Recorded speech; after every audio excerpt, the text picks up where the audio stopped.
केंद्रीय महिला एवं बाल विकास मंत्री स्मृति ईरानी ने कांग्रेस नेता राहुल गांधी को निशाने पर लिया है। केंद्रीय मंत्री ने राहुल को यूपीए सरकार और नरेंद्र मोदी सरकार के 10 वर्षों में किए गए काम के बीच अंतर पर बहस करने की चुनौती दी है। इसके साथ ही उन्होंने दावा किया कि राहुल गांधी भाजपा के साधारण कार्यकर्ताओं के सामने भी नहीं टिक पाएंगे। नागपुर में भारतीय जनता युवा मोर्चा द्वारा आयोजित नमो युवा महासम्मेलन को संबोधित करते हुए स्मृति ईरानी ने कहा, अगर मेरी आवाज राहुल गांधी तक पहुंच रही है तो उन्हें अपने कान खोलकर सुनना चाहिए।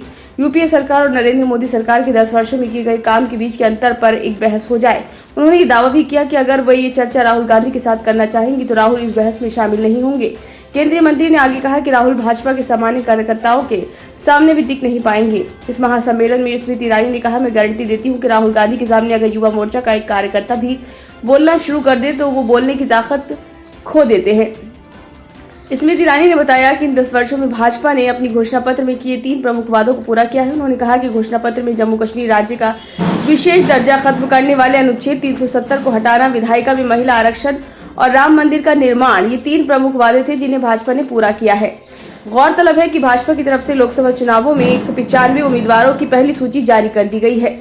यूपी की हाई प्रोफाइल सीट मानी जाने वाली अमेठी से एक बार फिर से स्मृति ईरानी ही भाजपा से अपनी किस्मत आजमाएंगी।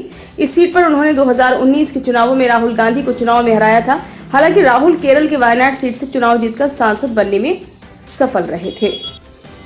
ब्यूरो रिपोर्ट, नई दिल्ली।